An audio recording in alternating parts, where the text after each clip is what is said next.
Welcome back, folks. This section is on punishment and sentencing, and ironically, punishment is what really gets our interest in many respects in reference to the criminal justice system. As morbid as that is, it's what happened to the people when they broke the law that's really important. As you can imagine, punishment has changed considerably through the ages. It generally reflects customs of the time, economic conditions, of course, religion comes to play, and politics always is lurking around the concept of punishment.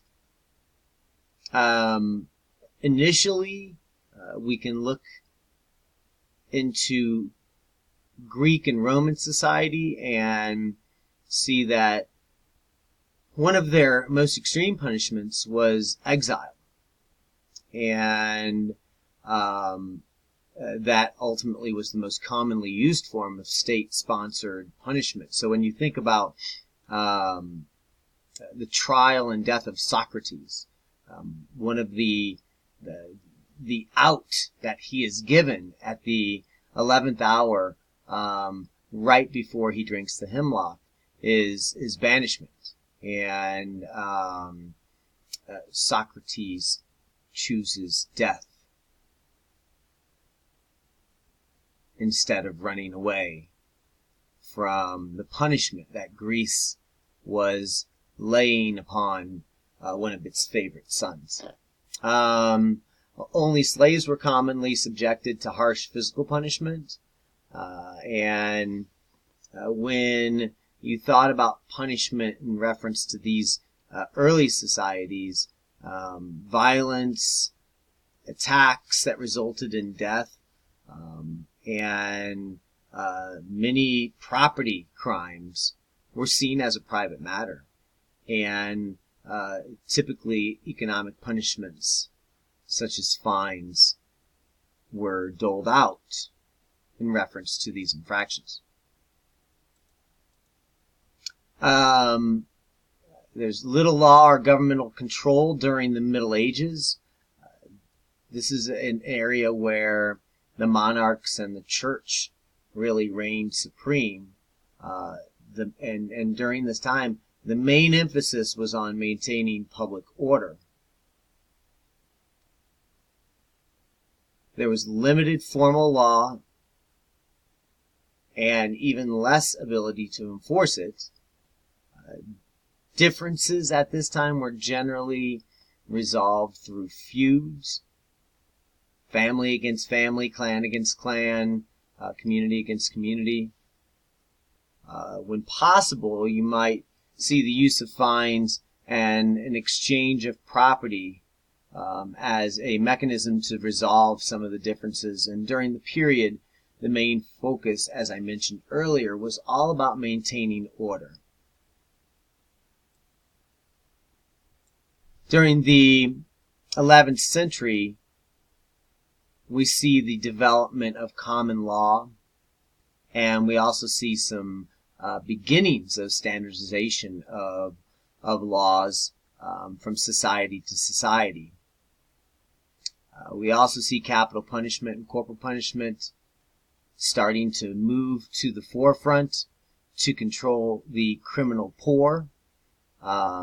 This might be where we start to begin to see the development of a class struggle in reference to maintaining the social order.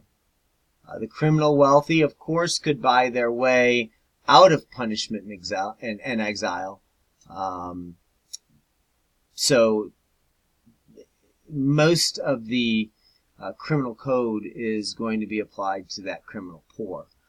Execution, banishment, mutilation, branding, and flogging become much more prominent in the doling out of punishment for said offense. And punishments became unmatched in cruelty and physical torture became a public spectacle. This is where people were being publicly assaulted by the state.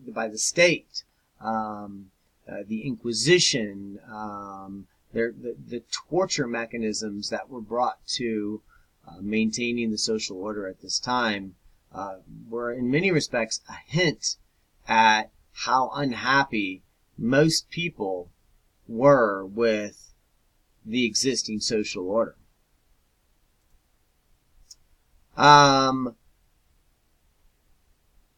We also see the development of public work and transportation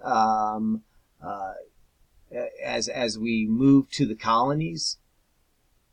By the end of the 16th century, demand for manufactured goods ultimately changed punishment. So, to meet the increasing demand for labor, prisoners were now sent overseas to the new colonies. They were no longer put to death. Well, some of them were put to death, but many of them had the choice to be slaves or indentured servants in the colonies. These prisoners were required to do hard labor, and they were required to carry out public works. Workhouses were developed throughout England and were sponsored by the government. Increases in colonialization provided England with an opportunity ultimately to rid itself of its prison population, and the American colonies received numerous English prisoners, especially after the Revolutionary War. But shortly after the Revolutionary War, this option was eliminated.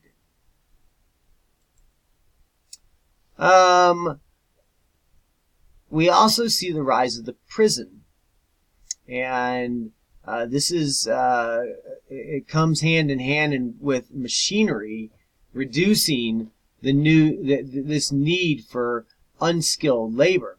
So as the Industrial Revolution starts to make insignificant that unskilled laborer that was out harvesting crops, we see rates in poverty increase because these people no longer have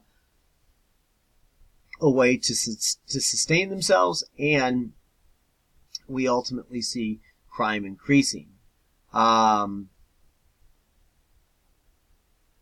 So as you can imagine, at first, physical punishment was the primary form of punishment for this increase in crime. This prompted excessive use of physical and capital punishment, and ultimately legal philosophers suggested confinement was a better option. So instead of bringing the physical pain, we're just going to throw you in jail. Petty offenders were kept in jails and workhouses, and some criminals were kept prisoner on abandoned ships. In the 1820s, penitentiaries began to replace this physical punishment as well. The penitentiary, or a state or federal correctional institution for the incarceration of felony offenders for terms of 1 year or more, they start to move into the criminal justice system, and we haven't got them out since. Incarceration has remained the primary mode of punishment for serious offenses in the United States ever since. And this is one of the reasons why we see the development and the exorbitant amount of money from the federal budget being thrown at the system. So the prison industrial complex has become a very, very powerful and problematic entity, as we've seen in this course. That brings us to getting at some of the ultimate goals of modern sentencing.